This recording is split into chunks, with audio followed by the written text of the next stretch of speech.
What is meditation? Meditation is a discovery, not just of yourself, but discovery about the whole world, universe, sansar. Microcosm is macrocosm. You, as a miniature, is a part of the big universe. The whole universe is represented in you, just like the ocean is represented in a small droplet. The composition of the droplet is the same as the ocean. You know the droplet and you know the ocean. You know yourself and you know the universe. So meditation is a rare opportunity and a path to understand the whole universe with your own experience within yourself.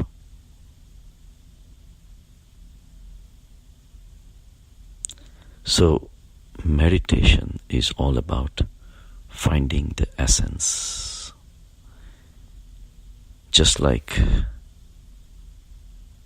you smell a rose, the rose itself gets wilted and thrown away at the end of the day. But the experience of smelling the rose remains with you. The enjoyment of inhaling that fragrance of the rose remains with you. And this memory of this fragrance you can cherish for years to come, even though the rose was destroyed in a day or two. So the physical existence has only a value if it leaves some impression on you. But the physical world never comes within you. What is left within you is the memory, experience, the essence of your worldly experiences. So the fragrance and the memory of that fragrance of the rose is all you have. 2 days, 2 years, 20 years later, you still walk around with the memory of that fragrance that you could have smelled the rose 20 years ago. So our life is just like that rose. We have a lot of experiences, but the idea of meditation is a very profound idea and technique and the path to get to the bottom of the whole universe which is within us. All our experiences should teach us something, so that we can extract the essence from the whole universe. We live life, but we never pay attention to what this life is about. When we have pleasures, we are happy. And when we have suffering, we are unhappy. And we keep getting bounced between happiness and unhappiness all the time.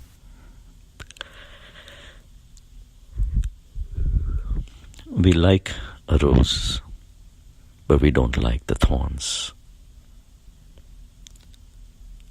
Life is like a rose bush. We like the rose, we want to go after it. But when we get pricked by the thorns, we hate it. We hate the thorns.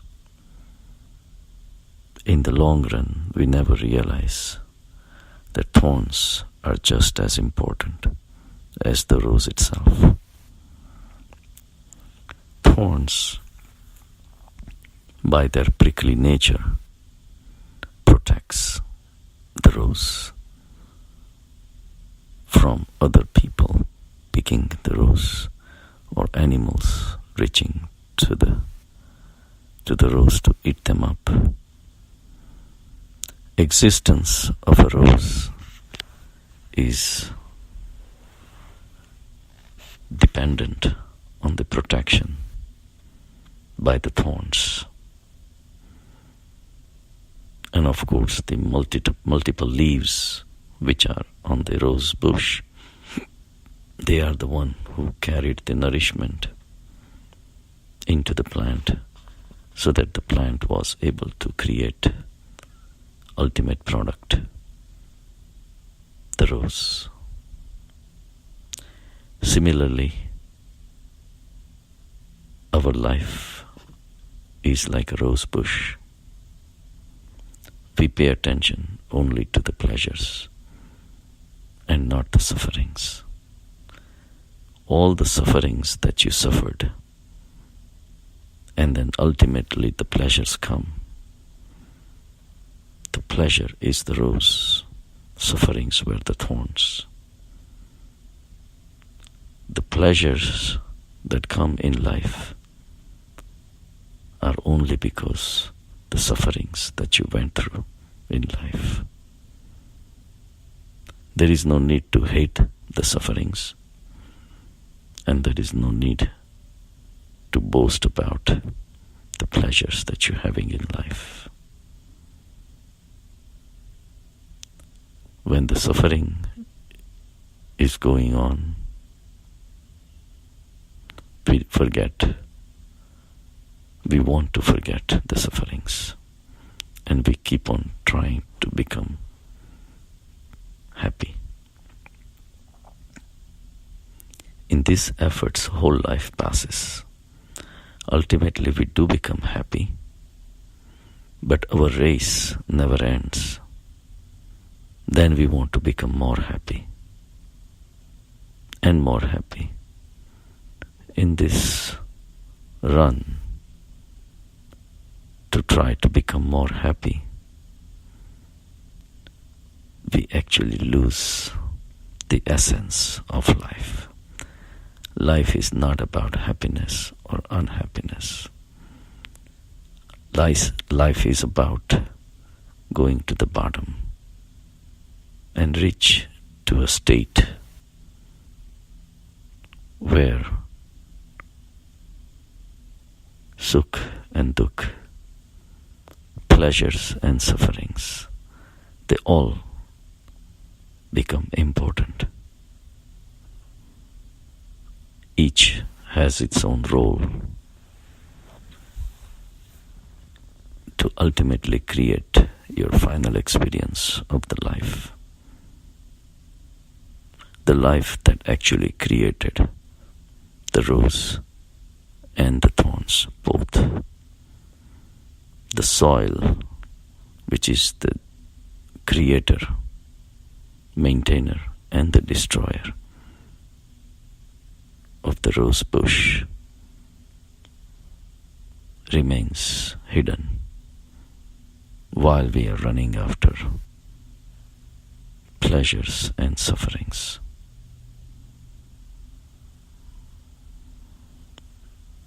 So when you are enjoying the pleasures of life, ask yourself, why do you have pleasures? So that you don't have to worry about the sufferings, at least temporarily.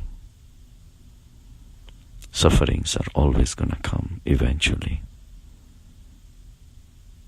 But to be able to go beyond the pleasures and the sufferings into a state which give rise to the life itself that we call life, that one state of samyakta will remain elusive if we keep running away from sufferings and keep running towards the pleasures. Running itself is blinding us. And in this blinding, we are mesmerized by the society, the sansar, our existence in the sansar, which is full of duality. We remain trapped in this elusive dream called sansar, and we never reach to the one flow of awareness, which is in a samyak state all the time. It's like a wave of the ocean keeps on saying that I am a wave, and it compares itself with other waves. Feels good if it is bigger, feels bad if it is smaller, never realizing that wave was only a facade. The real identity was the ocean itself. We all are waves, some tall, some short, some bigger, some smaller, some strong, some weak. But we all are ocean in different forms. Rose and thorns are two different forms taken by the soil. But both are soil. Both are born from the soil and will go back to the soil. So this existence of this universal nature of the consciousness will always remain hidden if we are caught into the cycles of pleasures and sufferings. When you are suffering, of course, you will think of coming out of the suffering. But the time to wake up is when all the happiness you have of the material world, that time ask yourself a question. Is my pleasure dependent on others? Is my pleasure enough for me to feel satisfied?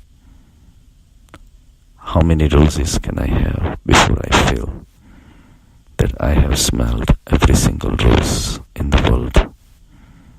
Not possible. The essence the rose left behind is hidden within you. Pay attention to that. The enjoyment of smelling the rose. Reflect on that. Reflect on the pleasures of life that you have. Is it enough? Is it possible to acquire all the wealth of the world to feel totally satisfied? No. So satisfaction remains dual in the world of duality. It's never complete till you die. So the only completeness is within us, and that comes only through meditation.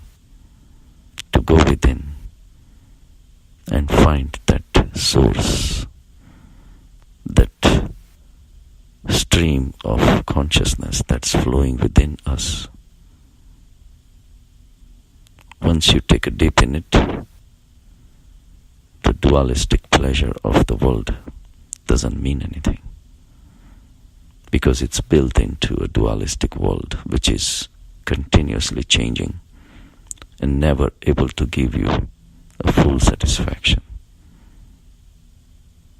So your false identity in the dualistic world is what's keeping you in the dualistic world. The essence of life is to realize your non-dual nature, that you are not a wave, you are the ocean, vast ocean of consciousness. And this pleasure is non-dualistic.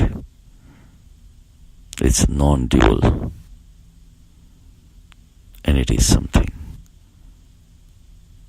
that will never disappear.